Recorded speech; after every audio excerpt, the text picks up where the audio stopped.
திமுகவுல நிறைய குற்றச்சாட்டு சொல்றாரு, நம்முடைய ஆட்சி அமைந்த பிறகு இதெல்லாம் சரி செய்வோம்னு சொல்லிட்டு.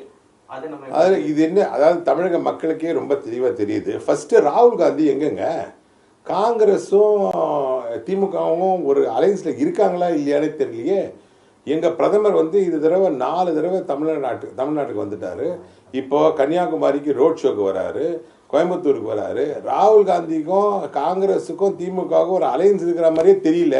எங்கே ராகுல் காந்தி எங்கே எங்கே அப்படிங்கிற தேடுற லெவலுக்கு விட்டுட்டாங்க. அதனால் அவங்க அலையன்ஸ் வந்து சுக்கல் நூறாக உடஞ்சி போன ஒரு அலையன்ஸு ஒன்று. ரெண்டாவது வந்து எங்கெங்கெல்லாம் டிஎம்டிகே நிற்குதோ அங்கெல்லாம் எங்கேயுமே திமுக வேலை செய்யலை. அதே மாதிரி வந்து எங்கெல்லாம் வந்து விசிகே நிற்குதோ அங்கே வந்து டிஎம்டிகே வேலை செய்யலை. இப்படி ஒரு பயங்கரமான ஒரு குழப்பத்தில் அந்த அலையன்ஸ் ஓடிட்டுருக்கு. இந்த மத்தியில் வந்து தமிழக மக்களுக்கு இந்த 5 வருடமாக அவர்கள் பட்ட கஷ்டங்களை எல்லாம் தான் பிரதம மந்திரி எடுத்து உரைத்து இருக்கிறார். என்னென்ன கஷ்டம்?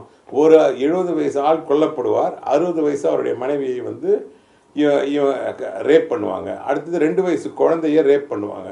இப்படியெல்லாம் ரேப் நடந்துட்டு இருக்கும் போதும் அவர் பையனை சீஃப் மினிஸ்டர் ஆக்கணுங்கிற ஒரே யுக்திக்காக அதுக்காகவே இந்த 5 வருடங்களும் அவர் வந்து அவருடைய அரசாங்கத்தை நடத்தினார், கார் ரேஸ் நடத்தினார். ஆனால் அதே சமயத்தில் மாணவர்களுடைய கடனை ரத்து செய்யலை. கார் ரேஸுக்கு செலவு பண்ண அதே பணத்தை இதை ரத்து பண்ணிடலாம். அந்த மாதிரி மக்களுக்கு விரோதமான ஆட்சியை கண்டினியூஸாக நடத்தினார். கஞ்சாவும் ஹெராயினும் எல்லா விதமான போதைப் பொருட்களும் கண்டினியூஸாக எல்லா பொட்டி கடையிலையும் கிடைக்குது, சின்ன வயசு குழந்தைங்கள்லேருந்து.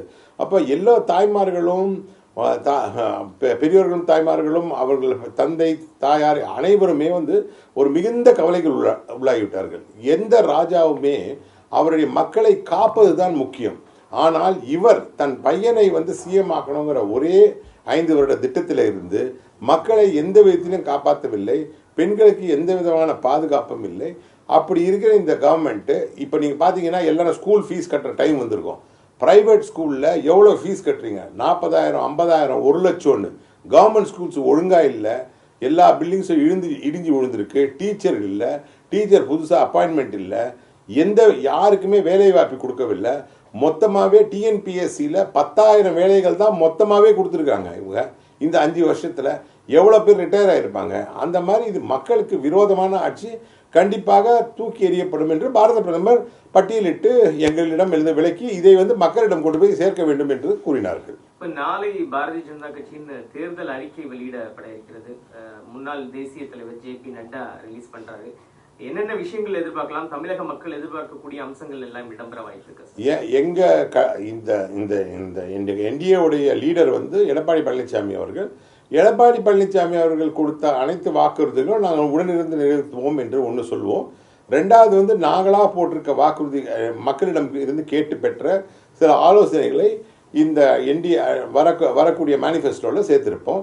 அது நாளைக்கு அனௌன்ஸ் பண்ணுவாங்க. இல்ல சார், அப்போ மேற்கு வங்கத்துல 3000 சொல்லி நம்ம பாஜக அந்த மாதிரி எதுவும் எதிர்பார்ப்பு இருக்குமா? இது நாளைக்கு பாருங்க, கண்டிப்பா தெரியும் உங்க எல்லாருக்கும்.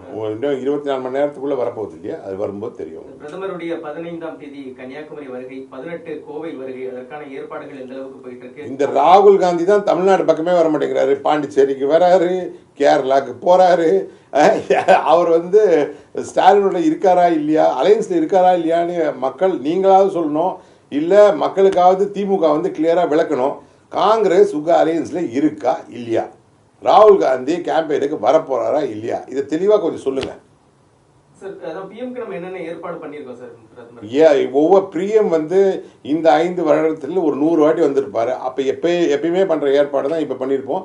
அவர் வந்து எலெக்ஷனுக்கு வரனால வந்து அதுக்கு அந்த எலெக்ஷன் ஈசியோடைய கட்டுப்பாடுகளுக்கு ஏற்ப திட்டங்கள் வகுக்கப்படும். என்ன சொல்றாங்கன்னா, தேர்தலுக்காக மட்டும்தான் பிரதமர் வந்து தமிழ்நாட்டுக்கு அடிக்கடி வருவாரு, அவர் மட்டும் இல்ல எல்லா லீடரும் ஏன் இங்க மொத்தமா வந்திருக்காங்கன்னு கேக்குறாரு. அதாவது நாங்க அலையன்ஸ் இருக்கோம், அண்ணா திராவிட முன்னேற்ற கழகம் பிஜேபி அலையன்ஸ் இருக்கு. பிஜேபி நிக்கிற 27+5 தொகுதியில 33 தொகுதியில கேம்பெயின் பண்றதுக்கு சிஎம் வராரு. ராகுல் காந்தி எங்க சார்? அதுக்கு பதில் சொல்லுங்க. ராகுல் காந்தின்னு ஒருத்தர் அலையன்ஸ் இருக்காரா? காங்கிரஸ் அலையன்ஸ் இருக்கா? வேர் இஸ் ராகுல் காந்தி?